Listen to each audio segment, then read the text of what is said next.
Assalamualaikum warahmatullahi wabarakatuh. Waalaikumsalam warahmatullahi wabarakatuh. Selamat malam sahabat Yafhamu NW Official. Nah, kali ini kita akan membahas terkait dengan perjalanan dari seorang duta yang sudah bertahun-tahun berada di Kabupaten Banggai, khususnya di yayasan kita Fathul Hikam Al Mubarak, Desa Uwelolu, Kecamatan Toli Barat. Nah, beliau ini merupakan salah satu duta yang diutus oleh pengurus besar ke Sulawesi Tengah untuk menjadi seorang tenaga pendidik di pondok-pondok pesantren Nahdlatul Watan yang ada di Kabupaten Banggai. Nah, cerita beliau kenapa bisa sampai berada di yayasan ini, itu yang menjadi yang ingin kita ketahui. Kenapa sampai beliau bisa hadir, kemudian mengabdikan diri di pondok ini. Jadi kepada Ustadz, saya persilahkan. Sebelumnya Ustadz perkenalkan diri dulu karena mungkin ada beberapa followers kita, pengikut kita di Yafhamu Official tidak mengetahui Ustadz. Jadi baik, silahkan Ustadz. Bismillahirrahmanirrahim. Assalamualaikum warahmatullahi wabarakatuh. Waalaikumsalam warahmatullahi wabarakatuh. Alhamdulillahirabbil alamin, amma ba'du.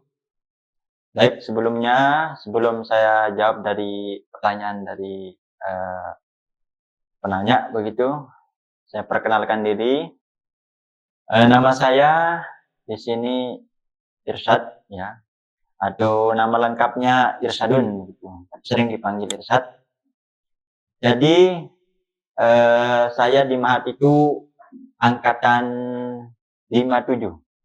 Nah, di Mahat itu lulusan atau angkatan 57. Usia Mahat itu berarti usia yang ke-57 begitu. Ya, jadinya kita langsung ke poin ya. Ya. Untuk menjelaskan sejarah sejarah singkat perjalanannya saya ke sini. Jadinya awal mula saya berangkat begitu dari Lombok itu, atau sebelum saya berangkat itu terlebih dulu kan ada pembekalan di sana. Jadi pembekalan di sana kita laksanakan selama 4 hari gitu, yang dibekali oleh guru-guru kita, masyayikh kita, dan dari pihak pengurus keberangkatan duta tersebut. Dan di sana alhamdulillah pas kami dibekali juga ada kebetulan gitu selama angkatan kami, dan angkatan saya itu duta itu angkatan ke-4 begitu. Jadi di sana awal mula pertama kali Umuna Hajah Siti Rahanun Umuna gitu ya, datang untuk menyaksikan pembekalan duta itu. Ya, datang juga di sana. Di angkatannya Ustadz? Ya, di angkatannya. Itu suatu momen yang sangat langka. Momen yang sangat langka. Dan tidak pernah terjadi di pembekalan duta-duta lain yang saat ini. Pembekalan sebelumnya itu dihadiri hanya sekedar kadang-kadang Maulana Syekh Zainuddin Asani, pimpinan gitu, pengurus besar yang sekarang begitu. Dan momen kami itu terheran juga di sana. Para pengurus di sana, alhamdulillah angkatan ke-4 ini datang Umuna untuk menyaksikan keberangkatan duta itu. Jadi saya potong Ustadz, itu waktu di angkatan Ustadz yang ke-4 itu jumlah duta yang akan disebar di seluruh wilayah Indonesia itu jumlahnya berapa? Waktu pembekalan, kemudian setelah pemberangkatan, apakah ada jumlah yang berbeda atau masih utuh begitu sampai dilepas gitu? Ya, waktu itu sekitar pas pembekalan angkatan ke-4 itu sekitar 100 lebih yang ikut pembekalan. Sedangkan yang angkatan 57 yang yang lulus begitu, yang banin itu sekitar 500-an lebih jumlah kami begitu, yang angkatan 57. Sedangkan yang banat itu sekitar 700 lebih di angkatan kami. Tapi yang ikut pembekalan duta itu cuma sekitar 100 lebih begitu yang ikut pembekalan, dan yang berangkat pun kurang daripada 100 begitu setelah kami dibekali itu. Nah, fungsi pembekalan itu di sana kami didoktrin begitu, dibekali. Memang supaya benar-benar punya sifat jiwa juang begitu. Karena yang kita hadapi di luar ini kan tidak seperti yang kita hadapi di dalam begitu, di rumah kita sendiri begitu, akan jauh berbeda begitu. Sebelum kami berangkat begitu perlu juga saya kasih motivasi begitu pada teman-teman yang belum berjuang. Saya sendiri begitu, Al-Fakir sendiri kesini itu tidak ada niat untuk berangkat di tahun ini. Memang sudah punya cita-cita atau keinginan untuk menjadi duta, menjadi pejuang Nahdlatul Wathon begitu.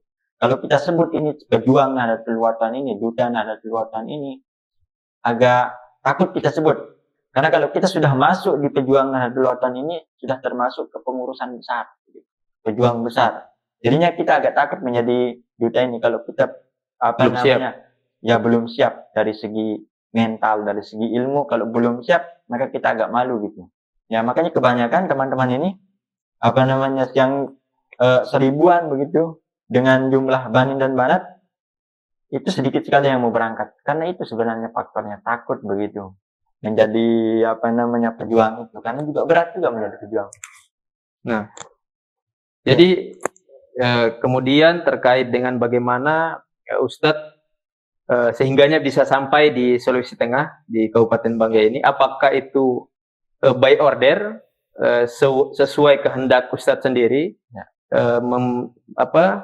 mengorder kepada panitia di pengurus penyebaran duta, atau seperti apa? Nah, sehingganya Ustadz bisa hadir di tempat ini sampai dengan hari ini.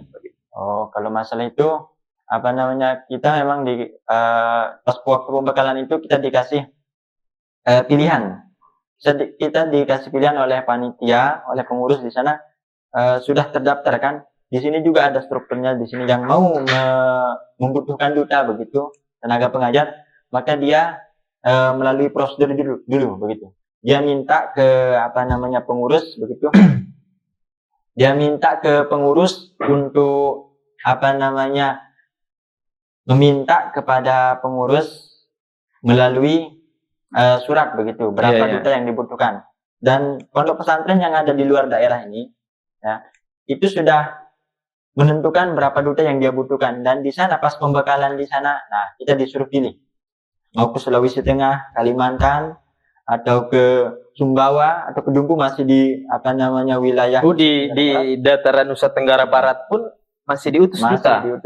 Tapi ke pulau di luar, bahkan di sana di angkatan kami itu Lombok Timur gitu kan. Ya, di di Lombok juga ada. Ya, yang duta di Lombok, di kawasan Lombok itu. Lombok. Ya, di Nusa Tenggara Barat. Jadi ngomongin duta nih Ustadz. Ya. Tentunya kami ini, kita di Sulawesi ini kan, ya, yang kita pahami bahwa duta ini merupakan sebuah atau seseorang yang diutus. Nah, kemudian kalau versi di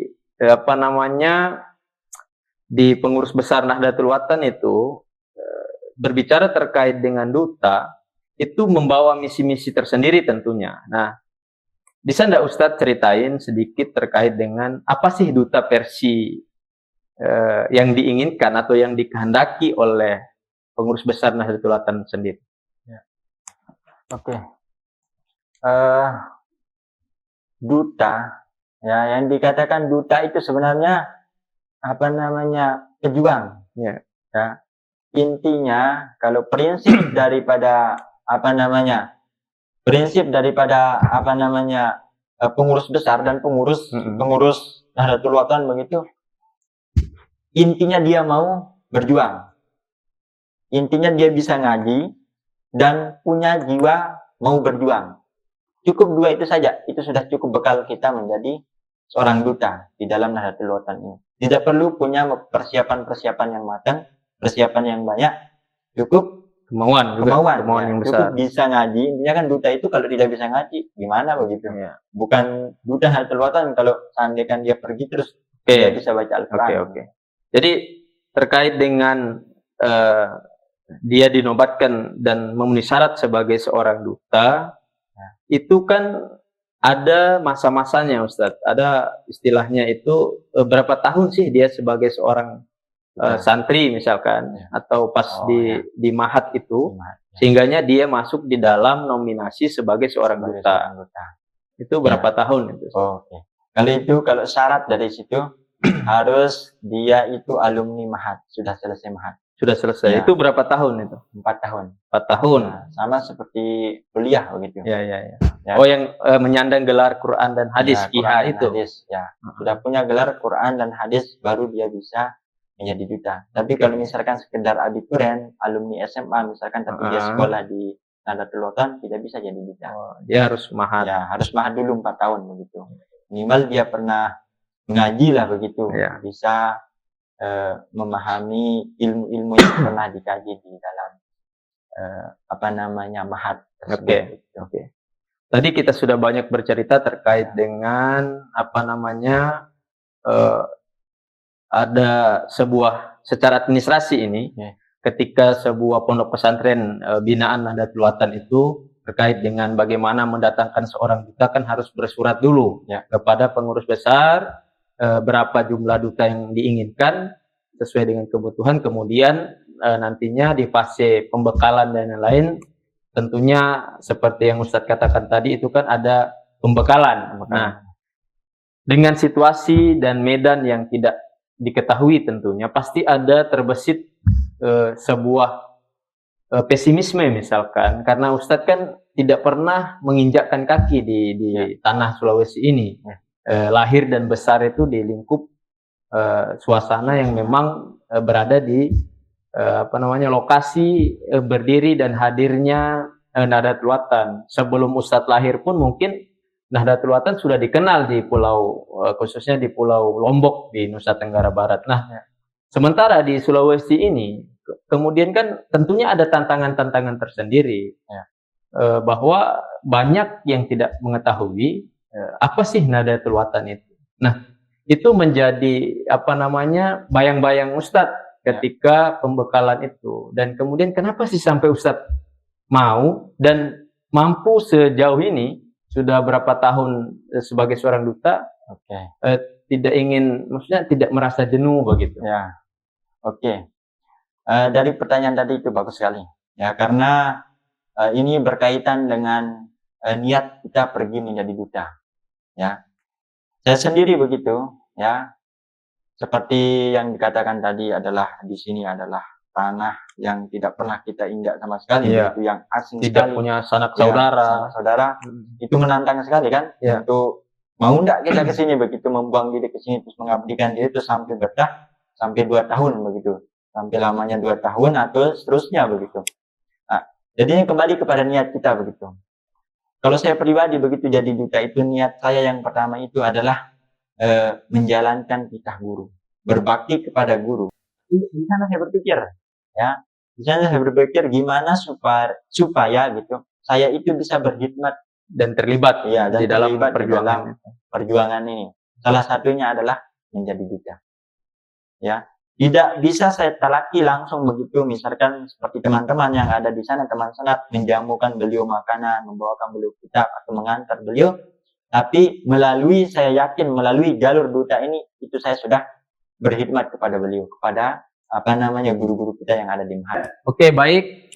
Tadi sudah sedikit banyak kita mendengarkan perjalanan, kisah, kemudian cerita dari Ustadz Irsyad yang merupakan salah satu duta yang ditugaskan di Medan Juang yang berada di Kecamatan Toli Barat, khususnya di Pondok Pesantren Fathul Hikam Al-Mubarak Nahdlatul Ulama yang ada di Desa Uwilolu. Jadi saya berharap juga kepada para peserta yang hari ini lagi menjalani atau menggeluti pendidikan di Mahat di Anjani, tepatnya di Lombok Timur, untuk bisa mengikuti jejak beliau menjadi seorang duta. Tentunya dengan apa yang beliau ceritakan tadi, plus minusnya itu ya sehingganya bisa memotivasi kita semua untuk bisa punya keterlibatan di dalam berjuang di di Nahdlatul Ulama. Jadi itu yang bisa kita bahas hari ini. Saya harap bisa ada ide-ide baru, kemudian ada pembahasan-pembahasan baru yang nantinya tentunya bisa memotivasi siapapun Ya. di dalam memperjuangkan pendidikan itu sendiri. Terima kasih. Sekian dari saya. Wassalamualaikum warahmatullahi wabarakatuh. Waalaikumsalam warahmatullahi wabarakatuh.